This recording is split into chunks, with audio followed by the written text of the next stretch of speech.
हमारे दोस्त हैं मुनीब फारूक हमारे साथ कानूनदान है, सीनियर सहाफ़ी हैं। Thank you Munib.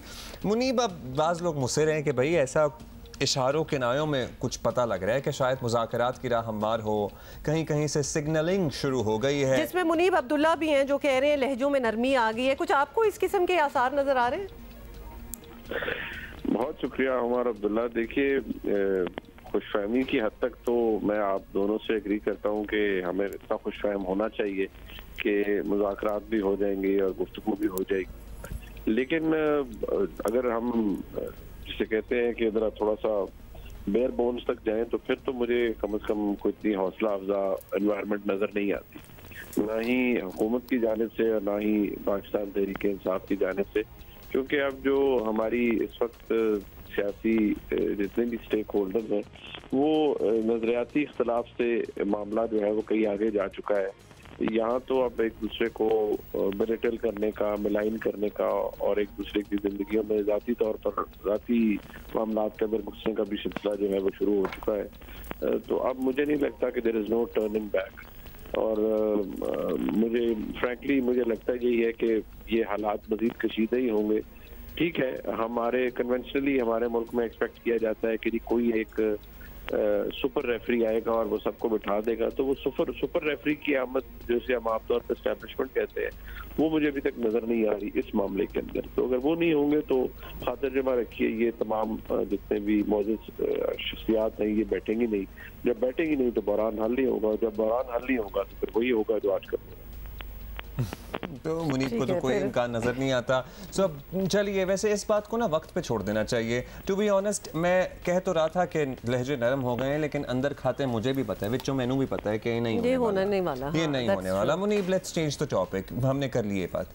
अब आप मुझे बताइए कि जो सुप्रीम कोर्ट ने तलब किया है, स्टेट बैंक को भी नोटिस जारी किया है, सेक्रेटरी ख़जाना को भी, सेक्रेटरी इलेक्शन कमीशन को भी, ये मामला कहाँ जाता हुआ नज़र आ रहा है आपको?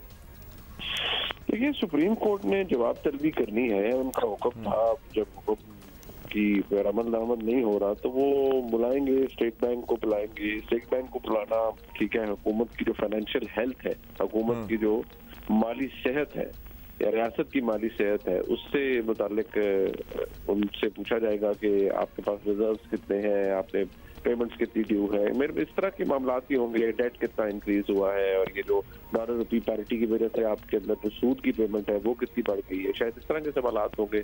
और कौमी खजाने के ऊपर कितना बोझ है, लोकल बैंकों का कितना कर्जा है, ये मेरे ख्याल में रेलेवेंट सवाल हैं जो शायद पूछे जाएंगे।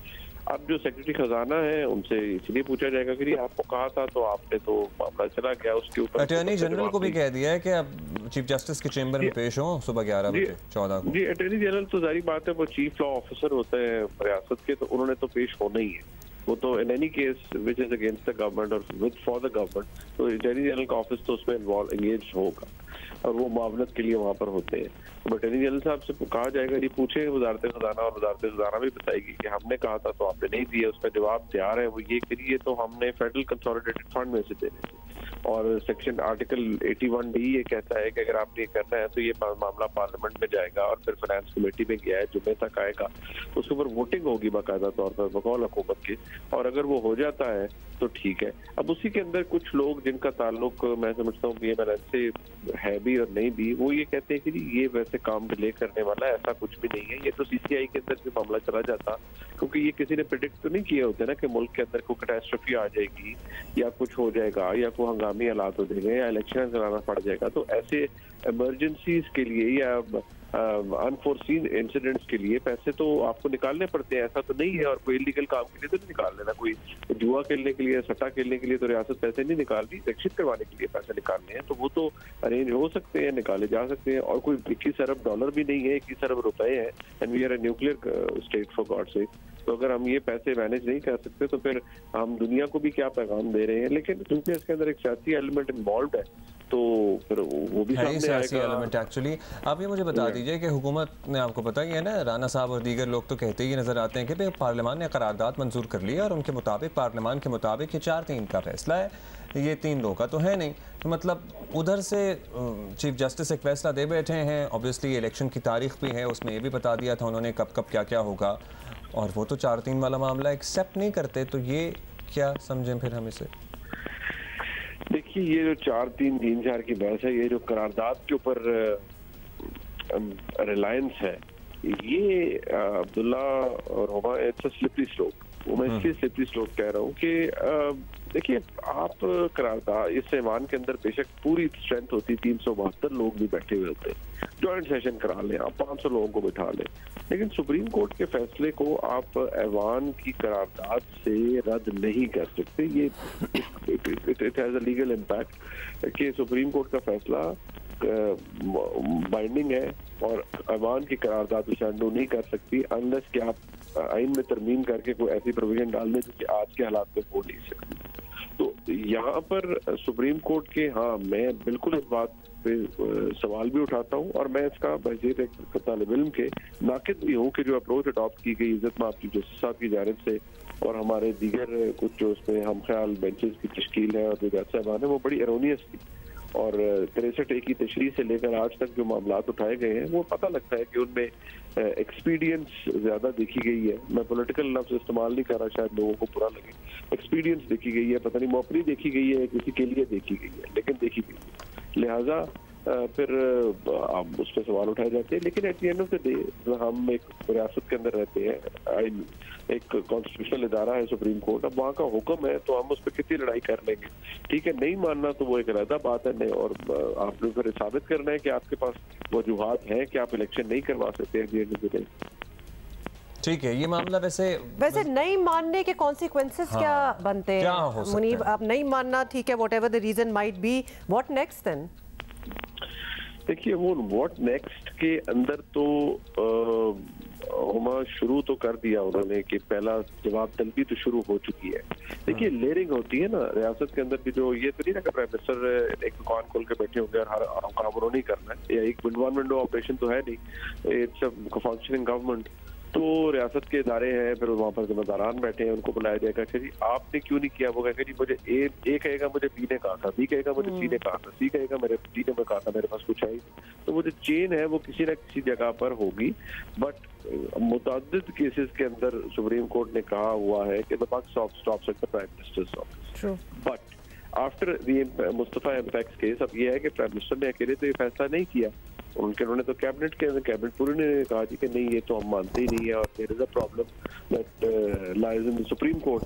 तो अब वहाँ पर दो चीजें हैं, एक ये कि आपके पास पैसे नहीं है और सिक्योरिटी नहीं है, एक ये कि नहीं जी ये फैसला ही गलत है और माइनॉरिटी जजमेंट हम पे इम्पोज की जा रही है, लिहाजा हम वो नहीं करेंगे। So this is a two pronged strategy which the government is adopted. तो एक्चुअली ये दोनों ही तौजीहात पेश करेंगे, एक तो सर्टनली वो कि 4-3 और एक फिर वो पैसे नहीं है और हालात नहीं है। लेट्स सी बनता क्या है, but can this lead to the disqualification of prime minister और maybe the whole cabinet? Abdullah it's too far fetched. मैं इसलिए कह रहा हूँ फार फेच्ड, कुछ लोग कहेंगे नहीं जी पॉसिबल है, प्रेसिडेंट भी है, हुक्म नहीं मारा था तो गिलानी साहब घर चले गए, बट दैट वो एक दौर और था। याद रखिएगा उस वक्त सुप्रीम कोर्ट में आज वाली डिवीजन नहीं थी जो आज एग्जिस्ट करती है। उस वक्त बड़ी यूनिजन में थी पूरी चीफ जस्टिस और उनके ऊपर बराजमान थे इफ्तिखार चौधरी साहब, और उनको उनकी आंख बंद करके उनकी हिमायत के लिए मुस्लिम लीग नून मौजूद थी जो उनके गुन गाती थी सुबह दोपहर शाम। तो आज वो हालात नहीं है, आज सुप्रीम कोर्ट बिटरली डिवाइडेड है। जज साहबान इकट्ठे बेंचेस में सीने पे जज बैठते को बैठाते नहीं है अपने साथ चीफ जस्टिस साहब। तो आज वो हालात नहीं है और disqualifying another prime minister will be quite an uphill task, जो मुझे नहीं लगता इतनी आसानी से अचीव हो सकती। Thank you Munib. Thank you Munib. Okay, तो मुनीब से बात करने से पहले जो अब्दुल्ला और मेरी थोड़ी सी कोशिश थी कि हम पॉजिटिविटी फैलाएं कि जी कोई बातचीत होने वाली है, अब नहीं लग रहा कि कोई देखिए I take my words back, कोई पॉजिटिविटी नहीं है नेशनल टेलीविजन, यहाँ कोई पॉजिटिविटी नहीं है, कुछ नहीं होने वाला, इफ एनीथिंग वाला।